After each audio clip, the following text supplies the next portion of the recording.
Yes, എന്തായാലും എമ്പുരാൻ സിനിമയ്ക്ക് ശേഷമുള്ള വിവാദങ്ങൾ ഇങ്ങനെ ഒടുങ്ങുന്നില്ല. ഓരോ വിവാദങ്ങളായി വന്നുകൊണ്ടിരിക്കുകയാണ്. അതിനിടയിലാണ് പൃഥ്വിരാജിന് ആദായ നികുതി വകുപ്പ് നേരത്തെ നോട്ടീസ് നൽകിയതും ഈ മാസം 29-നകം തന്നെ അതിനൊരു വിശദീകരണം നൽകണമെന്നുള്ള വാർത്തയടക്കം പുറത്തു വന്നത്. അതിന് പിന്നാലെ ഇപ്പോൾ വരുന്ന വാർത്ത എമ്പുരാന്റെ സഹനിർമ്മാതാവ് ആന്റണി പെരുമ്പാവൂരിനും IT വകുപ്പിന്റെ നോട്ടീസ് നൽകിയിരിക്കുന്നു എന്നുള്ളതാണ്.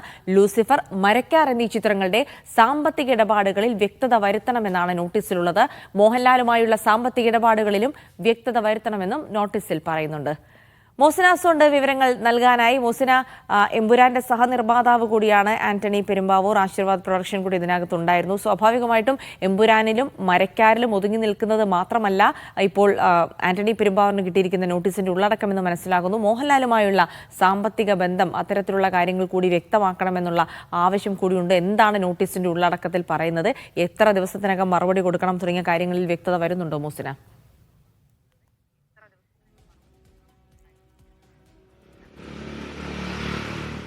ജിൽസി സൂചിപ്പിച്ചതുപോലെ തന്നെ ഇന്നലെ പൃഥ്വിരാജിന് നോട്ടീസ് നൽകിയതിന് പിന്നാലെയാണ് ഇന്നിപ്പോൾ നിർമ്മാതാവ്, അതായത് ലൂസിഫർ എമ്പുരാന്റെ സഹനിർമ്മാതാവ് ആന്റണി പെരുമ്പാവൂരിന് ഇപ്പോൾ ആദായ നികുതി വകുപ്പ് നോട്ടീസ് നൽകിയിരിക്കുന്നത്. അത് പ്രധാനമായും പറഞ്ഞിരിക്കുന്നത് 2022 ഒരു റെയ്ഡ് നടന്നിരുന്നു ആശീർവാദ് സിനിമാസിൽ. പ്രധാനമായും 5 സിനിമാ കമ്പനികളിലൊക്കെ തന്നെ അന്ന് റെയ്ഡ് നടന്നിരുന്നു. അതിൻ്റെ തുടർച്ചയായാണ് ഇപ്പോൾ വീണ്ടും ഇത്തരത്തിലൊരു പരിശോധനയുടെ ഭാഗമായി, അതിൻ്റെ ഒരു പ്രാഥമിക നടപടിയുടെ ഭാഗമായി നോട്ടീസ് നൽകിയിരിക്കുന്നതെന്നാണ് ആദായ നികുതി വകുപ്പിൻ്റെ വിവരം. അതായത് നിലവിലുള്ള സാഹചര്യങ്ങളുടെ പശ്ചാത്തലത്തിലല്ല ഇപ്പോഴത്തെ നോട്ടീസ് എന്നും 2022 അന്നത്തെ സംഗതിയുമായി ബന്ധപ്പെട്ടുള്ള തുടർച്ചയായാണ് ഇപ്പോൾ ഈ നോട്ടീസ് നൽകിയിരിക്കുന്നത് തന്നെയാണ്. പ്രധാനമായും ലൂസിഫർ, അതുപോലെ തന്നെ മരക്കാർ, അറബിക്കടലിലെ സിംഹം, രണ്ടിലും മോഹൻലാൽ അഭിനയിച്ച സിനിമയാണ്. അതുകൊണ്ട് തന്നെ മോഹൻലാലുമായുള്ള സാമ്പത്തിക ഇടപാടിൻ്റെ കാര്യങ്ങളെക്കുറിച്ച് കൂടി വ്യക്തത വരുത്തണമെന്ന് പ്രത്യേകമായി അതിൽ പറഞ്ഞിട്ടുണ്ട്.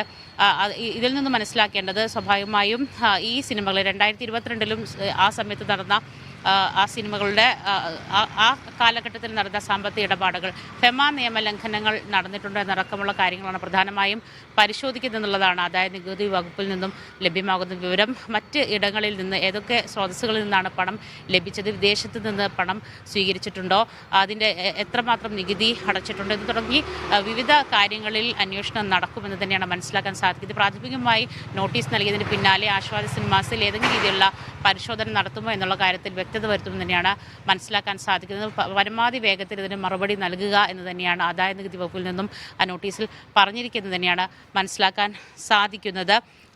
മോസിന, ഇതുമായി ബന്ധപ്പെട്ട് നമുക്ക് മനസ്സിലാക്കാൻ കഴിയുന്നത് ഇതൊക്കെ 2022 നടത്തിയ, പൃഥ്വിരാജിന്റെ കാര്യത്തിലാണെങ്കിൽ പോലും അന്ന് നടത്തിയ പരിശോധനയും അതുമായി ബന്ധപ്പെട്ട് നൽകിയ നോട്ടീസുമാണ്. പക്ഷേ ഈ സമയത്ത്, അതായത് എമ്പുരാൻ റിലീസായി അതുണ്ടാക്കിയ വിവാദങ്ങൾക്കൊക്കെ ശേഷം വീണ്ടും ഈ കേസുകളൊക്കെ പൊടി തട്ടിയെടുക്കുകയാണെന്ന് മനസ്സിലാക്കണം, അല്ലേ?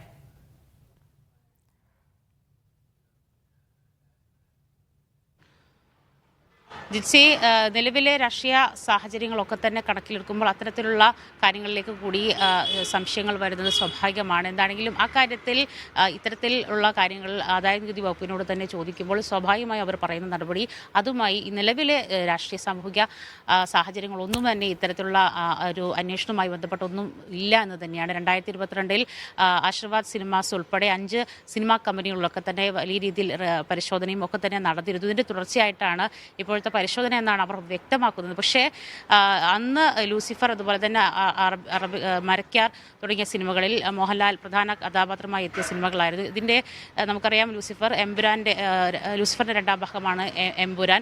സ്വാഭാവികമായിട്ടും അതിലും പ്രധാന കഥാപാത്രം മോഹൻലാൽ തന്നെയായിരുന്നു. മോഹൻലാലുമായുള്ള സാമ്പത്തിക ഇടപാടുകളടക്കം പരിശോധിക്കുമെന്ന് തന്നെയാണ് വ്യക്തമാക്കിയിരിക്കുന്നത്. മാത്രം